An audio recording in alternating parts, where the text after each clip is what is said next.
1 Samuel, capítulo 28.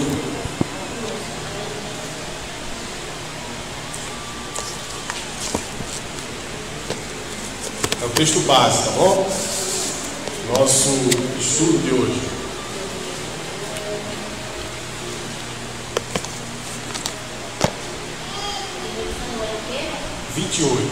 Primeiro Samuel, capítulo 21.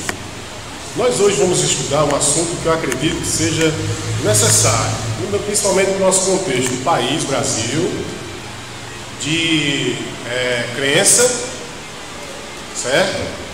E tudo mais, que é o Espiritismo, à luz da Bíblia. Nós vamos dar uma olhadinha sobre a questão de seitas e heresias, sobre a questão do Espiritismo, tá? Os irmãos que estiverem gostando do estudo e também não tiverem, pode também no final ou qualquer dia chegar para o pastor, a gente não está gostando, ou se estiver gostando, pastor, tá bom, né? Pode dizer, eu sou democrático e nada, não vai me magoar não, viu? Isso aí é tranquilo, tá? Mas nós vamos estar fazendo essa leitura do 1 Samuel capítulo 28, e vamos tentar resolver, à luz da Bíblia, e quem resolve é Deus, essa questão do Espiritismo, sabe? Que é um assunto que é muito pertinente no nosso país. Nosso país é um país que é cheio disso, né? Cheio dessas crenças, sem falar o Nordeste em especial, que tem muito dessas crenças, tá bom? Então, o Espiritismo. O Espiritismo é, sem dúvida, uma das heresias mais crescentes no mundo, tá? Hoje em dia. No Brasil, tem o triste recorde de ser o maior reduto de espiritismo do mundo. Sabe disso? O Brasil é o maior reduto de espiritismo do mundo, não é menos que ninguém, não, é do mundo, é o maior, é em primeiro lugar, tá? O crescimento se dá em grande parte devido ao fascínio, certo? Que os seus ensinos exercem sobre as mentes das pessoas desprovidas do verdadeiro conhecimento e alienadas, certo? Alienadas do verdadeiro conhecimento de Deus, alheias à palavra de Deus, divorciadas de toda verdade. E o Espiritismo tem se constituído numa espécie de profundezas de Satanás, certo? Onde o engano tem atingido os sem conhecimento de Deus. Então, logicamente, meu irmão, você sabe onde é que uma seita pega uma pessoa? Ela não pega uma pessoa que tem conhecimento bíblico. Você está entendendo? Não pega, não adianta. Não é? Vou dizer aqui uma particularidade, não é me exaltando. Tem uma vez que um chamou, me chamou ao debate. Eu disse, faz isso não, porque você vai ser humilhado. Só falei isso, na humildade, assim, eu baixei a cabeça na rádio, você vai ser humilhado, faça isso não sei o que, porque eu vi que a pessoa, tá entendendo, não tinha conhecimento, sabe? E aí eu caí fora, porque eu ia ser ruim para ele, mas ia ficar feio para mim, porque alguém ia ver, porque você sabe que as pessoas veem da forma que elas querem ver, então elas iam ver como orgulhoso, como alguém soberbo, exaltado, que é dono da verdade, entendeu? E eu me esquivei, mas é assim que as coisas funcionam. O ser humano é complicado. Então, 1 Samuel, capítulo 28, acompanha aí, diz assim, olha, que é o texto base. Vimos a introdução, agora é o texto base. Aconteceu naquele tempo que os filisteus, juntando o seu exército para guerrear contra Israel, Aquis disse a Davi, sabe que sairás comigo ao arraial, tu e teus homens. E Davi disse a Aquis, desta maneira tu saberás o que teu servo fará. E Aquis disse a Davi, eu te farei meu guarda pessoal para sempre. Samuel tinha morrido e todo Israel tinha pranteado por ele e o tinha enterrado em Ramá, com sua cidade. E Saul exterminou todos os adivinhos e encantadores da terra, os espíritos que tinha na terra de Israel. Saul matou todos, todos entre aspas, né? Que eu podia dar uma aspas aqui, porque essa aqui ele deixou viva, né? Essa que nós vamos ver agora, viu? Quando os filisteus se ajuntaram e vieram acampar-se em Sunem, então Saul ajuntou todo Israel e armaram suas tendas em Giboa. Quando Saul viu o acampamento dos filisteus, temeu e seu coração muito estremeceu. E Saul pediu conselho ao Senhor, mas o Senhor, olha que tristeza, né? Não lhe respondeu, nem por sonhos, nem por sinais de luzes, nem por profetas. Por que Deus assim falava nesta época? Porque nesta época não tinha muitos escritos, entendeu? Para que pudesse consultar. Tinha a lei de Moisés, tinha algumas coisas de alguns profetas, mas não tinha muita coisa. Então Deus procurava muitas vezes falar com o homem por sonhos, nesta época, falar com o homem por meio de sinais, de luzes. Então tinha todo um aparato que Deus usava, um esforço, uma ginástica de Deus, para que o homem pudesse dar crédito a ele, porque para mim Deus fazendo ginástica para falar com o homem, fazendo luz, fazendo sonho, entendeu? Ou seja, parece que os cabos eram incrédulos, não acreditavam muito no que estava escrito lá, então tinha que ter toda essa parada. E Saul pediu conselho, nós já vimos verso 7 agora, né? Então Saul disse aos seus servos: procurai-me uma mulher que invoca os mortos. Eu me lembro daquelas brincadeiras, não tem aquelas brincadeiras que o pessoal faz, caneta, né? Caneta, ou sei lá, o pessoal faz umas brincadeiras na mesa, né? Eu esqueci o nome daquilo. As brincadeiras que o pessoal faz, se você está aqui, move esse negócio aqui, vai para ser para onde, né? O pessoal faz essas brincadeiras, né? Com copo, tem gente que faz com uma faca de ferro, depende da pessoa. O copo se move. Certo? Invoca os mortos, para que eu vá a ela e receba informação dela. E seus servos lhe disseram: eis que em Endor, que é um lugar, né, geográfico, existe uma mulher que é necromante, certo? Ela consultava a necromancia, consulta os mortos, né, invoca os mortos. Então Saul mudou suas vestes, vestiu outras roupas, disfarçou, né? O termo aqui, na verdade, é que Saul se disfarçou, certo? E foi juntamente com dois homens, e chegaram de noite à casa da mulher. E ele lhe disse: eu te peço que me adivinhes pela necromancia e me chames aquele que eu te disser. Interessante, né? Olha, mas a mulher lhe disse: todavia tu sabes o que Saul fez, né? A mulher disse. Por quê? Porque a mulher disse isso? Porque a mulher, ela sabia com quem estava falando, ela sabia que Saul estava ali, ela adivinhou, o demônio estava nela, disse que era Saul, e ela, de forma inteligente, sábia, ela sondou o que é que Saul queria fazer com ela. Ela estava com medo de morrer. Você viu lá atrás que Saul tinha matado quase todos os feiticeiros, né? Vamos lá. Fez. Como exterminou os adivinhos, os encantadores da terra, né? Porque queres enredar minha vida para me destruir. Ela adivinhou que era Saul e disse: por que você está querendo, Saul, destruir minha vida? Pensa que eu não sei. E Saul estava disfarçado. O demônio, ele adivinhou que era Saul mesmo disfarçado. Que coisa, gente. Na frente. Então Saul lhe jurou pelo Senhor, dizendo: juro que nenhuma punição te atingirá nesse assunto. Estava desesperado, estava Saul?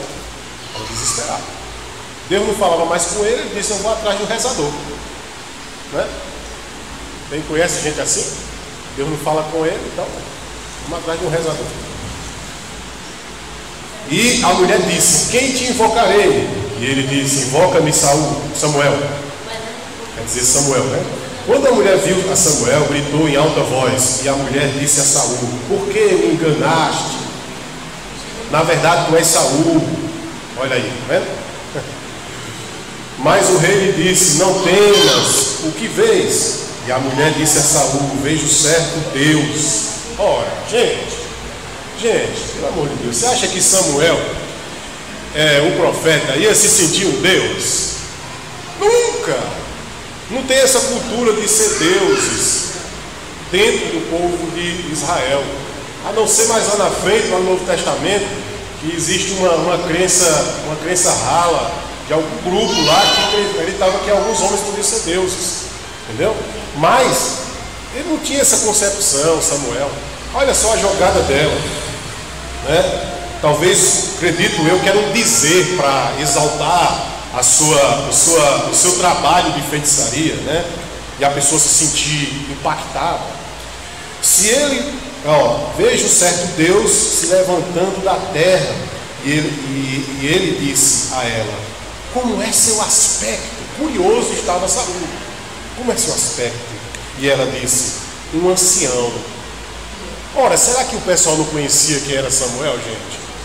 O povo já conhecia Samuel. Samuel era conhecido, profeta conhecido em toda a terra, certo? Um ancião se levanta e ele está vestido com uma capa sacerdotal. Detalhes, né? Então Saul compreendeu que este era Samuel. Quem compreendeu? A feiticeira ou foi Samuel? Ou foi Saul, perdão. Quem compreendeu que quem disse é Samuel? Foi a feiticeira ou foi Saul? Não foi a feiticeira, foi Saul. Então ela não adivinhou coisa nenhuma. Ok? Coisa alguma. Saul compreendeu que era Samuel e se inclinou com o rosto em terra e lhe fez reverência, coisa que não é comum ao judeu. O judeu não se prostra diante de deuses, que ela chamou de Deus, que estava chamando lá, ela está chamando o demônio que ela levantou lá para enganar o bestão, que o demônio se fez, colocou uma roupa parecida de profeta, se fez, aí ele não estava vendo nada, o Saul, aí ela foi e disse: olha, ele tem uma roupa sacerdotal, ele é assim. Aí o que acontece? Aí ele que faz reverência, ele que intenta em dizer que é Samuel, o Saul, infelizmente. Até aí tá bom, irmãos. Até aí, né? Depois tem um diálogo dele com o suposto Samuel, que não é, certo? Tem um diálogo com demônios, que não é um espírito enganador. Ele tem um diálogo, e isto é muito presente, né? Com todo respeito às pessoas que convivem no meio espírita, isso é muito presente no espiritismo. As pessoas, por suas dores, por suas angústias, por suas tragédias, por suas mágoas, por consciência pesada, entendeu? Um monte de coisa. As pessoas vão buscar aquele ente querido, talvez, que maltratou tanto, aí ela vai em busca desse lugar para ver se redime, porque a consciência pesou, tá entendendo? Vai em busca desses negócios para adivinhar alguma coisa que pode acontecer na vida dela, para pedir ajuda. São muitas as consultas, entre aspas, desses lugares. São muitas as motivações, certo? E quero dizer para você que para a pessoa se libertar desse negócio, só com o sangue de Jesus Cristo, só aceitando a Cristo de todo o coração, você está entendendo? E fazendo uma aliança com Deus mesmo, assim: Deus, eu estou aqui e eu entrego minha vida, meu corpo, minha alma, meu espírito, todas as minhas emoções, todo o meu ser ao Senhor, que o Senhor seja o Senhor da minha vida, e a partir de hoje eu vou te servir. Está entendendo? Aí ela se liberta, né? Mas tem pessoas que continuam ainda com a tentação, digamos assim, de, mesmo frequentando a igreja e supostamente entregando a vida a Jesus, tem pessoas que ainda continuam com o hábito de esoterismos, entendeu? Pirâmide, Buda, não sei o que, tantas e tantas outras coisas. E até isso, tem pessoas que ainda usam aquele livrinho de minutos de sabedoria, entendeu? Ainda recebe, crê ainda também como é que chama? Tem um nome, agora me fugiu a memória, que dá, certo? A isso, sim, quase veio agora. Aos signos, tem pessoas que param todo dia de manhã para ligar o rádio e ouvir signo, só que o signo é uma coisa tão insignificante, sabe por quê? Porque o signo simplesmente uma leitura psicológica, gente. É um psicólogo que conhece. Claro, se você é do mês de novembro, é lógico que você vai ter um perfil, um temperamento e um pensamento assim. Você vai ser uma pessoa mais assim. Se você é do mês de fevereiro, você vai ser uma pessoa assim. Então é muito fácil fazer um horóscopo. É só você jogar os bichinhos, entendeu? E você dizer cada pessoa como ela é pelo seu perfil psicológico. E aí você dizer coisas boas e coisas ruins. Robson.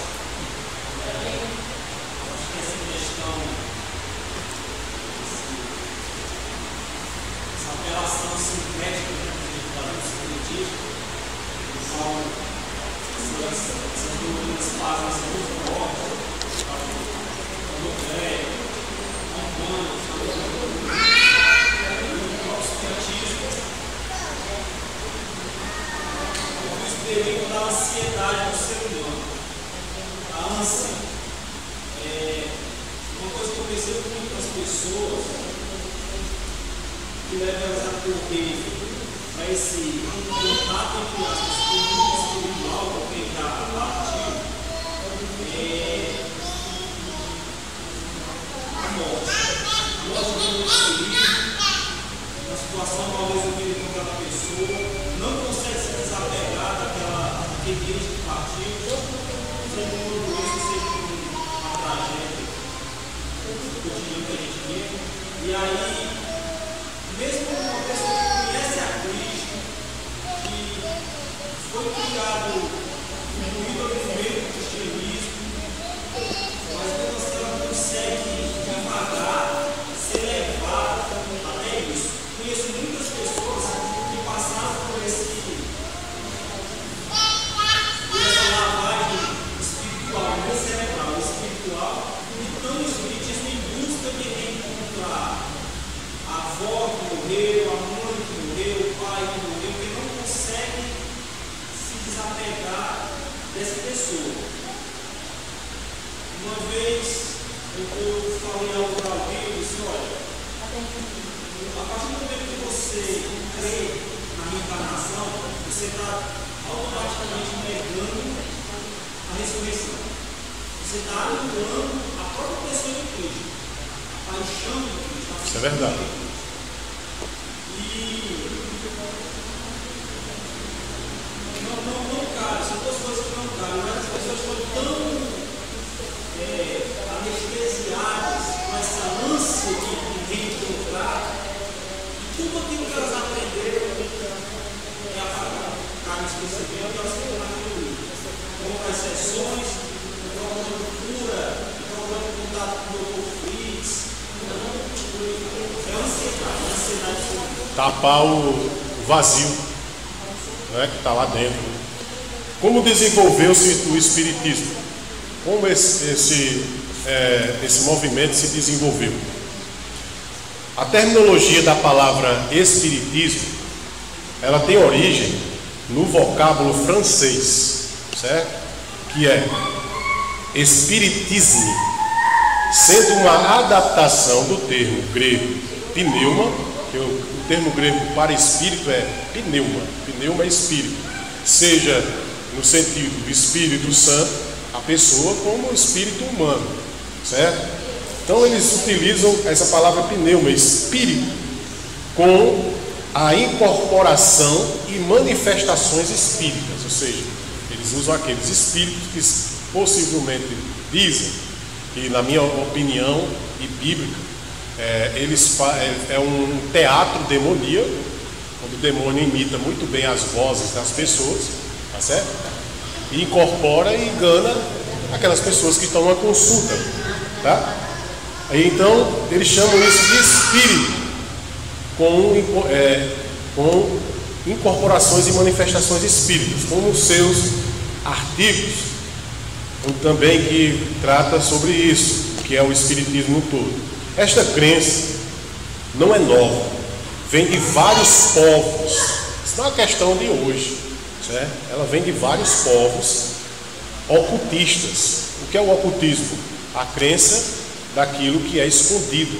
É justamente isso. Aquilo que as pessoas hoje estão na ânsia de buscar o que é escondido. Elas têm a curiosidade de saúde, aquela curiosidade de saber, por uma necessidade, ela tem a curiosidade de uma pessoa que lhe ajudou, ou que possivelmente fosse uma figura de autoridade, ela tem a vontade de buscar aquela pessoa em algum lugar, entendeu? E são passíveis a isto, né? Essa crença não é nova, vem de vários povos ocultistas, como... Quem são os povos? Os egípcios, não um povo muito, né, de hoje, é um povo muito antigo, povo egípcio. Os caldeus, os assírios, os babilônicos e os hindus, certo? E etc. São outros, são os principais. Então, eles vêm, não é de hoje, já vem de muitas décadas atrás. O espiritismo vem acompanhando a civilização humana. Uma observação: o espiritismo que hoje se expõe no Brasil é originária da necromancia, que é esse que nós vimos no texto.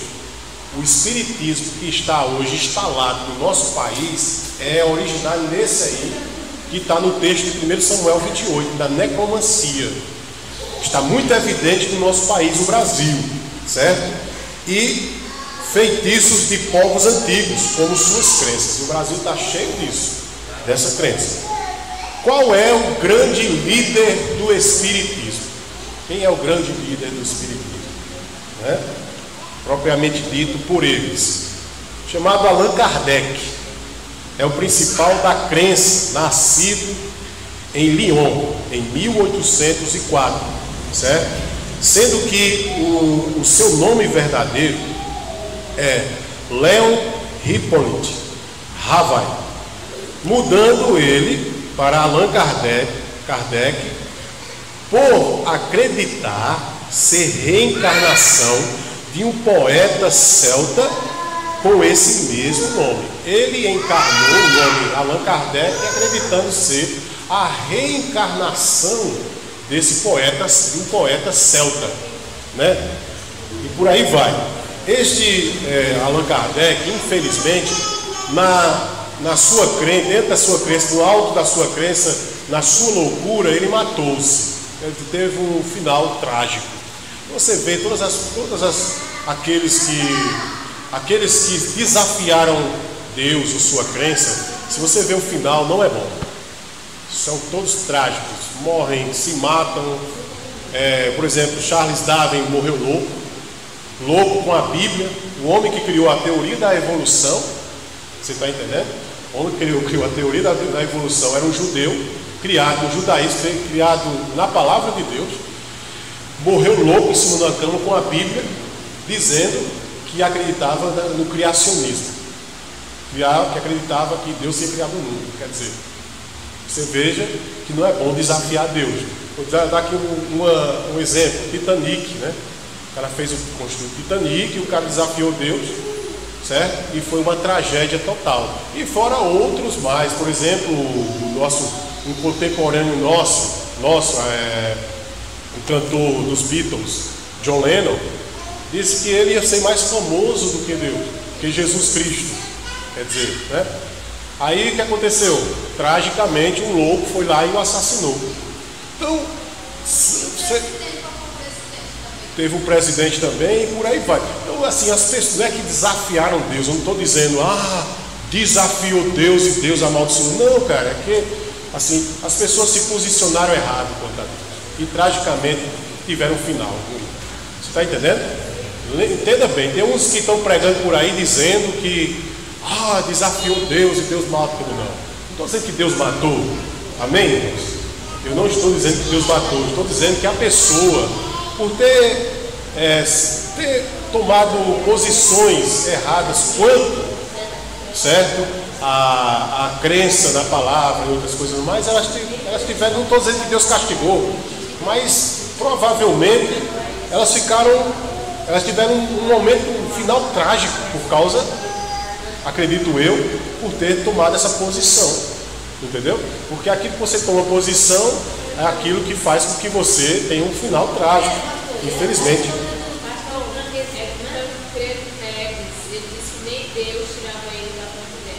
Pois é, mas não podemos dizer que Deus, né?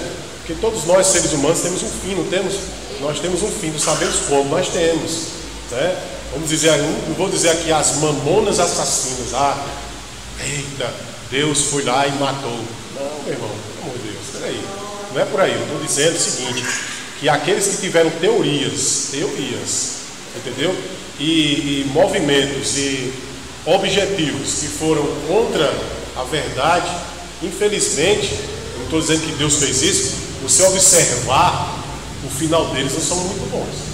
Se você observar, não estou dizendo que é castigo para depois me orgulhar, eu estou dizendo que Deus castigou, mas veja bem a história, né?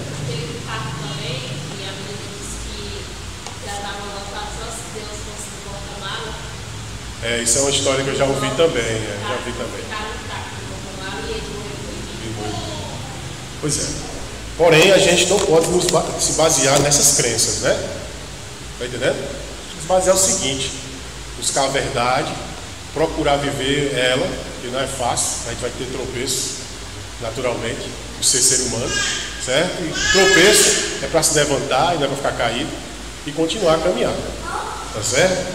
No Brasil, o espiritismo não é novidade alguma, não é novidade alguma. Já era mais antigo do que muitos lugares. Por exemplo, os índios praticavam rituais chamados de pagelança, certo?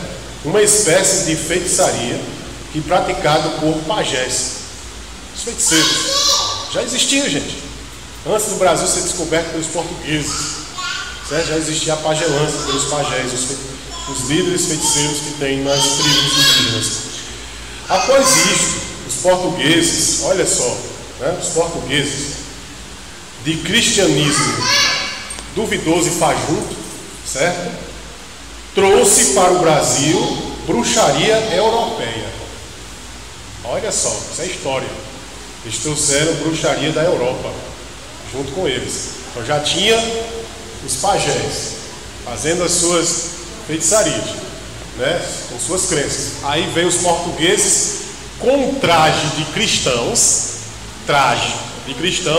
mas com crenças de bruxaria europeia, e incutiu isso no Brasil.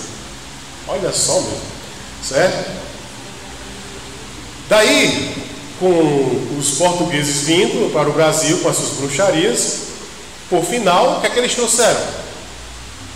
Os afrodescendentes, logicamente, que também, certo, com suas tradições e crenças afros, trouxeram também o seu movimento de crença ocultista.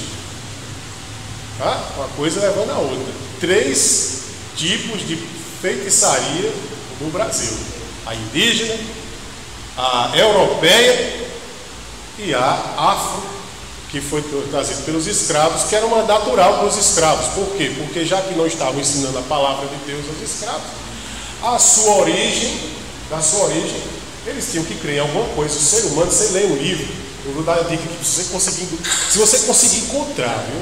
Se você conseguir encontrar. Deixa eu me lembrar o nome dele. Se eu não me lembrar, eu mando para vocês. Depois eu digo para vocês. Meu Deus, esse livro mudou minha visão. Ele é dificílimo de encontrar. Eu acho que é do Mundo Cristão. Eu não tenho ele. Eu li ele emprestado.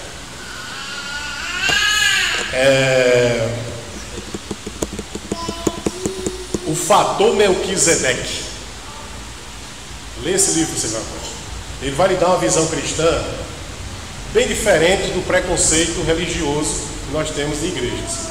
Ele vai mostrar biblicamente como a gente tem que pregar a palavra de Deus, crer na palavra de Deus, sem sem ferir a cultura da pessoa. Você está entendendo? Por exemplo, dá um exemplo aqui. Eu vou lá para a África, aí tem uma crença de bruxaria lá, certo? O que é que eu vou fazer lá? Pregar o Evangelho. O Evangelho vai tirar aquele lá, a crença de bruxaria. Mas a palavra de Deus não vai tirar os seus costumes, suas danças e sua comida.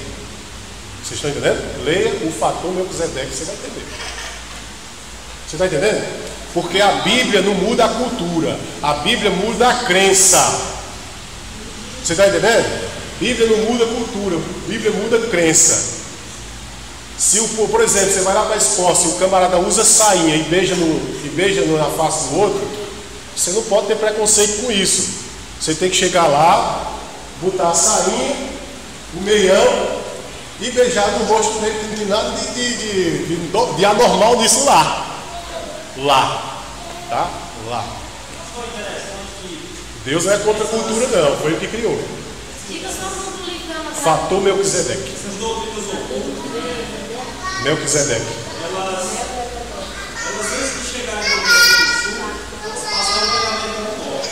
Só que na América do Norte elas não encontraram o terreno fértil para crescer. Por quê? Eu observo muito nos livros que eu leio, os negros chegados da África, dos Estados Unidos, eles passaram por um processo de evangelização muito forte. Verdade. Os negros escravos, eles eram evangelizados. Eles viam a Bíblia. Aqueles que eram letrados, os que não eram letrados, procuravam ouvir o Evangelho. Então aí eles desceram da América do Sul, e aqui na América do Sul encontraram o terreno perfeito para proliferar. O espiritismo foi a mudança. Passaram pela América do Norte, lá não encontraram terreno para ter, para se explodir, para ter força, vieram para a América do Sul, não é que só isso. O Brasil é um país espírita. Consegue ser um país espírita, um país católico? Verdade. E os jesuítas faziam com que os índios ficassem católicos à força, né? Na força e na violência. Mas era equivocado, mas é uma realidade. Pega ali a irmã Socorro que ela anotou, irmã. Tem um tempo aqui, viu? Ela escreve para você, escreve para ela aí. Então, pronto, terminamos os escravos, né? Agora nós vamos para o ponto 2. Estamos já terminando. Que bom, graças a Deus. O Espiritismo e sua natureza doutrinária. Vamos ver no que se baseiam ele, por exemplo, o conceito de Deus, o conceito de Jesus Cristo, o conceito de Espírito Santo, entendeu? Vamos entender como é que funciona isso, certo? Por exemplo, o conceito da Bíblia. O que é que a Bíblia é para os espíritas? Tá? Vamos ver. Não reconhecem a Bíblia como autoridade de fé ou doutrina. Baseiam-se na revelação, na obra chamada o ABC do Espiritismo, citando a pergunta. Eles citam a pergunta nesse livro chamado o ABC do Espiritismo. Tem uma perguntinha lá. Não se baseia a Bíblia no Espiritismo. Olha só o que é que como eles distorcem a coisa. Eles fazem uma pergunta bem para deixar em dúvida a pessoa. Não se baseia a Bíblia no Espiritismo, ele faz o jogo contrário. Que a Bíblia é que se baseia no Espiritismo e não o Espiritismo na Bíblia. Lá no ABC. Vamos lá. E respondendo a essa pergunta que eles fazem no livro ABC do Espiritismo, eles respondem da seguinte forma: não, o Espiritismo não depende de nenhuma revelação anterior para suas crenças e provas. Então eles não têm base com Bíblia, tá? Para eles a Bíblia, qualquer livro, um livro qualquer, eles não têm base na Bíblia, tá? Eu não estou falando aqui o depoimento de um espírita, não sei se vocês estão entendendo. Estou falando aqui o depoimento, vamos imaginar, de um estatuto, vocês estão entendendo? Do Espiritismo. Lá está dizendo mais ou menos isso, como se fosse um estatuto. Estou dizendo lá no seu estatuto, por exemplo, que a Bíblia não é fundamento para eles. Só isso. Pode ser que um espírita, particularmente, né, ele possa dizer que a Bíblia para ele é um fundamento. Você está entendendo? Ok? Aí fica mais fácil você falar de Jesus para ele.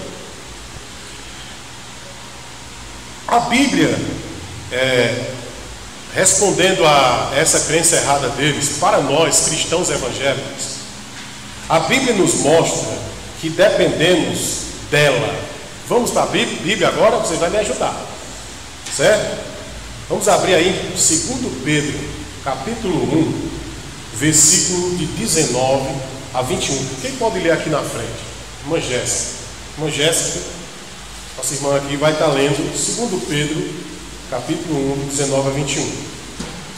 A irmã Socorro vai ler Judas, a carta de Judas, versículo 3 e versículo 4.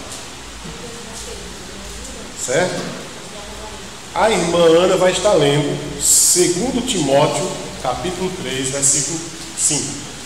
Essas bases bíblicas é a resposta que dá certo apoio a nós cristãos, seja evangélico, seja cristão. O camarada crê em Jesus Cristo.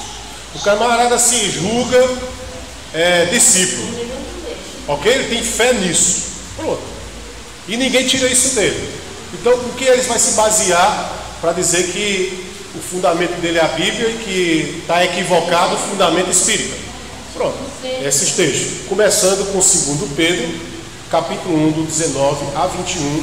A irmã vai estar lendo em voz alta para a gente ouvir. Eu vou, porque o que ela lê eu vou interpretar. Você tem que falar alto. O pastor tem um problema aqui, talvez não ouviu. Segunda carta de Pedro, que tem duas. Capítulo 1, versículo 19 a 21. A 21. E temos como mais segurança a palavra profética, a qual fazeis bem em estar atentos, como uma luz que ilumina em lugar escuro, até que o dia clareie, e a estrela da manhã nasça em vossos corações. Conhecendo primeiro isso, que nenhuma profecia da Escritura procede de interpretação particular, porque nunca a profecia foi trazida por vontade toda. Entretanto, os santos homens de Deus falaram inspirados pelo Espírito Santo. A palavra de Deus é luz no meio da escuridão, e não foi qualquer homens inspirados por Deus, entendeu? Pelo Espírito de Deus, que trouxeram a luz dessa palavra para nós. Amém? Judas, versículo 3 e versículo 4.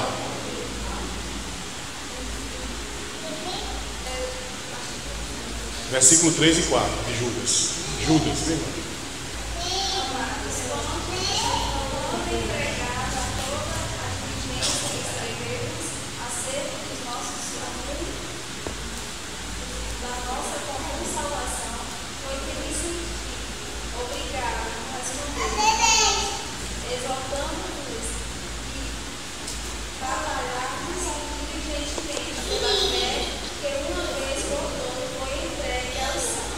Pronto. Ele trouxe correspondente à crença na Escritura. Ele está dizendo o quê? Que nós devemos batalhar pela fé que está escrito na Bíblia. Bem simples. 2 Timóteo 3,5 com a irmã Ana. Hein? A irmã só leu um versículo. Leu, Teresa. Não, é só o 3 e 4. Pronto. Pois certos indivíduos se introduziram em simulação, os quais desde muitos foram antecipadamente pronunciados para esta condenação. Homens ímpios que transformam Então libertinagem. A graça do nosso Deus e nega o nosso soberano, Senhor Jesus Cristo. Ele traz primeira parte. Devemos defender a fé, que é a Escritura, isso, tal. Aí depois ele diz, olha, cuidado com homens que se infiltram nas igrejas e tal, né? E devemos manter a fé no nosso Senhor Jesus Cristo, né? 2 Timóteo 3,5, irmão. Tendo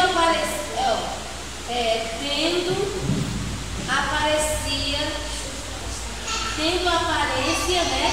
Aparência. De piedade, Isso. mas negando a eficácia dela. Destes afasta-te. Tendo aparência, eles têm uma aparência, certo? De verdade. Entendeu? Não tem? Chegam muito mansinhos, falando certas coisas que a pessoa gosta de ouvir, né? E aí, na verdade, tem que ter cuidado, porque eles são lobos vorazes e devoradores, certo? Dando continuidade, certo? A doutrina sobre Deus agora. Pastor Jesus, uma coisa que eu estou me lembrando agora, que eu conheço 2 espiritistas, pastor, mas eles têm aparência de coitadinho mesmo. Pastor, eles têm um jeito de se chegar, mesmo que eu fico com peixe, parece que são irmãos. São irmãos mesmo, porque são do inimigo. Eles dizem, não, sabe, é um jeito tão doce de se chegar que você dá tudo que tem para ajudar. Entendo. E outra coisa, eles gostam de ajudar. Mas que bom, né? A gente gostam assim. muito de ajudar mesmo, sabe? Para poder. Agora vamos ver sobre Deus. Chegar nas pessoas. O que é que eles dizem sobre a pessoa de Deus? O Manual Espírita declara: cremos na inteligência infinita. Essa é uma declaração deles, viu? Por isso expressamos nossa crença em um poder supremo, impessoal, presente em todo lugar, manifestando-se como vida de formas orgânicas de matéria, que chamado por alguns Deus, por outros Espírito, e pelos espíritas inteligência infinita. Quanto aos evangélicos, certo? Quanto a nós, crê-se que Deus é um ser pessoal que possui inteligência infinita e que se interessa por cada um de nós, ok? Como nós podemos ver em João 3,16, que Deus amou o mundo de tal maneira que deu seu Filho unigênito para todo aquele que nele crê, não pereça, mas tenha a vida eterna. Então Deus se interessa por todos. Ele é inteligência infinita, mas é um ser pessoal, não é um ser distante, né? Então eles têm como se fosse um ser impessoal, um ser ausente, certo? Supremo e uma coisa infinita, mas eles não creem nesse Deus pessoal, tá? Os espíritas creem que Jesus foi o melhor mestre sobre a pessoa de Jesus, né? Ele foi o melhor mestre, um médium que o mundo jamais conheceu. Creem na divindade de Cristo, que todo ser humano pode ser divindade. Rejeitam a doutrina da Trindade, eles não creem, eles rejeitam. E creem que Jesus foi vários tipos de Salvador que veio ao mundo. Quanto a nós, nós cristãos, cremos que Jesus Cristo é o único e mediador entre Deus e os homens. 1 Timóteo fala disso, que Deus enviou o seu Filho ao mundo tal, mas ele foi mediador entre Deus e os homens. E João 14,6 diz que ele é o caminho, a verdade e a vida, e ninguém, absolutamente ninguém, nem que morreu, nem que está para morrer e nem que está vivo poderá ir a Deus se não for por Jesus Cristo, tá? 3 erros do espiritismo nas suas crenças. Os erros que eles têm, os espíritas, nas suas crenças. Por exemplo, quanto ao Espírito Santo, o que é que eles erram? Alguns grupos de espíritas falam muito no Espírito Santo, assim que os inspira, que opera através deles. Adaptam a Bíblia, porém não creem fielmente na mesma. Eles dizem que o Espírito Santo atua através deles. E adaptam a Bíblia para poder as pessoas creem no que eles estão dizendo. Agora vamos ver o que é que a Bíblia diz sobre isso, né? Segundo a Bíblia, o Espírito Santo é Deus, pois Cristo falava do Espírito Santo como uma pessoa igual ao Pai, enviado por Ele, o que Ele fez, o que Ele faz, o Espírito Santo. Vamos abrir aí a Bíblia, Romanos, capítulo 8, versículo 26 e 27, vai falar o que é que o Espírito Santo faz. Ou seja, os Espíritos acreditam que o Espírito Santo atua através deles, ou seja, aquelas incorporações, aquelas manifestações, ele diz que é o Espírito Santo. Mas a Bíblia, o que é que a Bíblia diz que o Espírito Santo faz? O Espírito Santo faz o quê? Quem pode ler para mim aqui na frente? Romanos, capítulo 8, versículo 26 e versículo 27. Não, deixa eu abrir aqui, né? Para não estar lendo. Você acompanha aí, tá? Romanos 8. Pode ler, irmã? Pode ler, irmã. Também o Espírito é semelhantemente nos assiste em nossas fraquezas, porque não sabemos orar como convém, mas o mesmo Espírito intercede por nós, sobremaneira, com gemidos inexprimíveis. E aquele que sonda os nossos corações, sabe qual é a mente do Espírito, porque segundo a vontade de Deus é que ele intercede. Então, o Espírito Santo. Ele intercede por missões. Então, o Espírito Santo, ele não manifesta incorporando nas pessoas e falando coisas. O Espírito Santo, o que é que diz aí em Romanos? Intercede pelos santos, que são os crentes, que são os cristãos em Deus, os que creem em Deus. Você está entendendo? É isso que o Espírito Santo faz. Ok? Em João 14, 16 e 26, fala sobre o Espírito Santo. 16, afirma assim, ó: e pedirei ao Pai, Jesus falando, e Ele vos dará outro Consolador, a fim de que esteja convosco para sempre. No 26 do mesmo capítulo diz: mas o Consolador, o Espírito Santo, a quem o Pai enviará em meu nome, esse vos ensinará todas as coisas e vos fará lembrar de tudo o que tem dito. Então, o Espírito Santo intercede, e o Espírito Santo, o que é que faz também? Consola, não incorpora, certo? Para estar dando conselhos, ou adivinhando vidas, essa coisa toda. Vamos lá. Em Efésios 4:30, fala também sobre o Espírito Santo. Efésios, capítulo 4, versículo 30. O que é que afirma? E não entristeçais o Espírito de Deus, no qual fostes selados para o dia da redenção. O Espírito Santo em Romanos, que nós lemos, intercede. O Espírito Santo em João, dois versículos do capítulo 14, 16 e 26, diz que consola. E aqui diz que ele fica entristecido quando estamos, o quê? Quer dizer, quando a pessoa comete algum pecado, alguma coisa, que ele fica entristecido. Então o Espírito Santo não se manifesta no corpo de uma pessoa.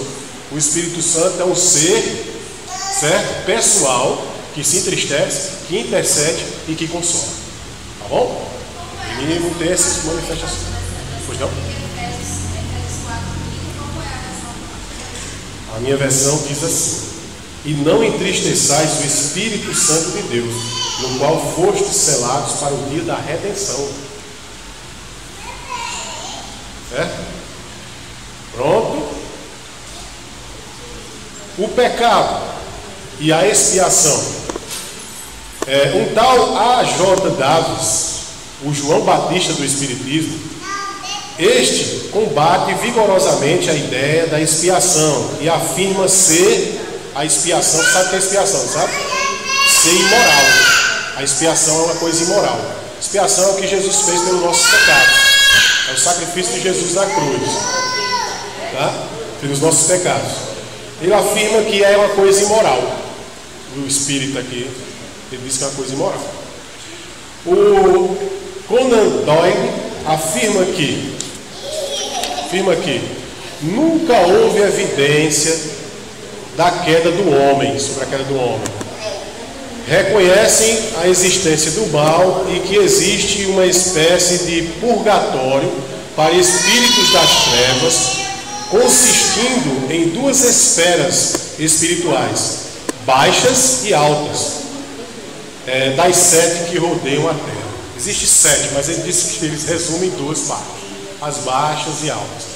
Ele disse que não existe esse negócio de queda do homem, aquele negócio do jardim do Éden, o homem caiu e toda a humanidade caiu. Eles não acreditam nisso, está entendendo? Mas o que a Bíblia diz, vamos ver o que é que a Bíblia diz? Abra aí em 1 Coríntios, capítulo 15, versículo 21 e 22. Acalma a bebê para a gente terminar, tá? Já concluindo aqui, viu? 1 Coríntios 15, 21 e 22 e Romanos 5, 12. 1 Coríntios 15, 21 e 22.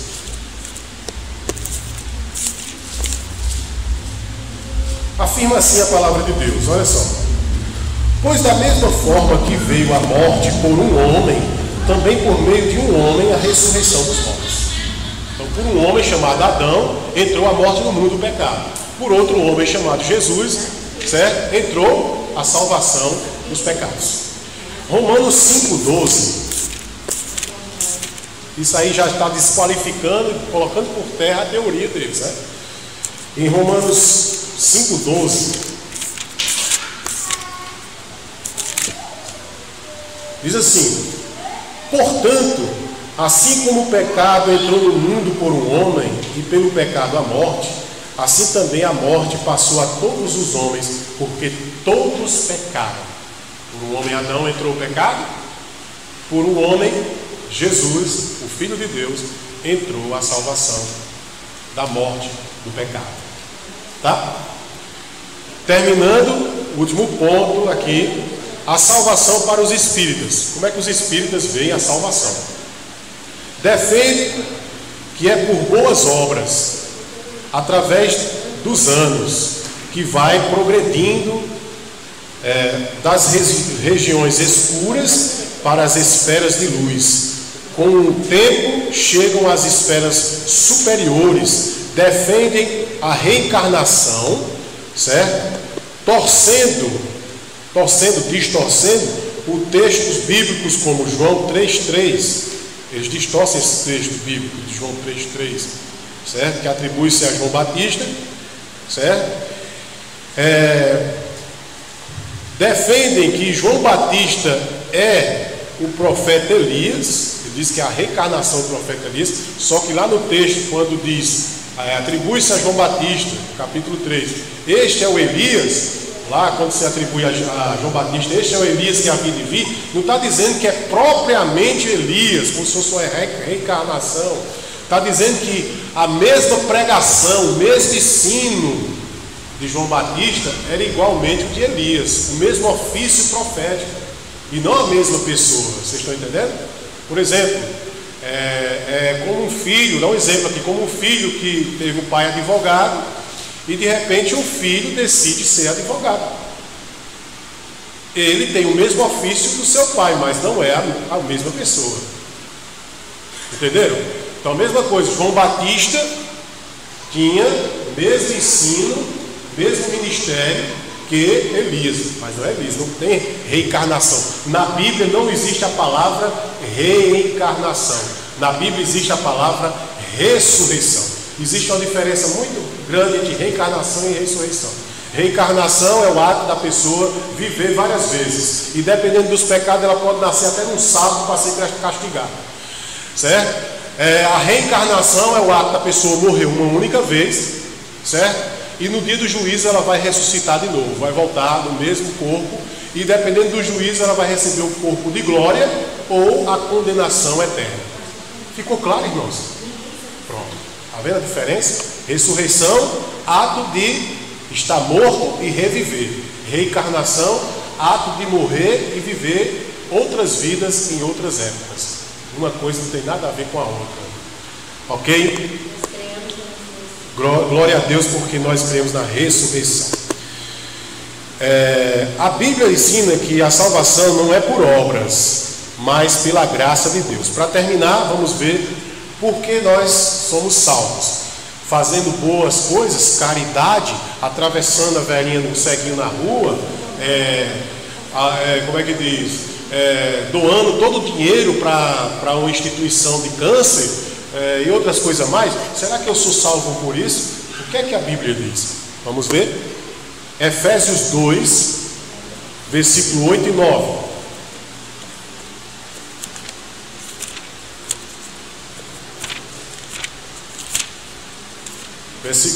Efésios 2, versículo 8 e 9.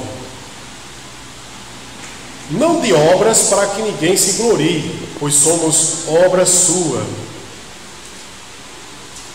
Pois somos criados em Cristo Jesus para boas obras, as quais Deus preparou antes para que andássemos nela. Pela graça, 8 e 9 quer dizer, perdão, meu irmão, eu li 9 e 10. 8 e 9. Pela graça sois salvos por meio da fé. Isto não é vosso, é dom de Deus. Não de obras para que ninguém se glorie. Ok? Então nós somos salvos por quê? Por fé. E não por obras. Porém, lembremos que Tiago faz uma crítica àquela igreja que está lá, que ele está tomando de conta. Que a fé sem obras é morta. Então a gente tem que ter fé, mas também tem que fazer as obras. Cuidado. Porque tem gente que está só se apegando com a fé e deixando as obras. E aí, diz, eu já estou salvo pela graça mesmo, então para que fazer obras se eu já estou salvo? Não é bem assim não. Aí é uma deficiência cristã, né? Temos que ter cuidado. Vamos para frente, Romanos 6, 23, quem abrir primeiro do que eu pode ler. Se eu abrir primeiro eu leio, certo? Não posso ser educado nesse momento. Romanos 6, 23. Porque o salário do pecado é a morte, mas o dom gratuito de Deus é a vida eterna em Cristo Jesus. Salvação do pecado mediante Cristo Jesus, nosso Senhor. 2 Coríntios 5, 21. Salvação não é por obras, mas é pela fé em Jesus. 5, 21. O que não soube o que é pecado, por nós foi feito pecado, para que nele fôssemos feitos justiça de Deus. Jesus se fez pecado para nos salvar. Amém? Tito 3,5. Tito, pastor Tito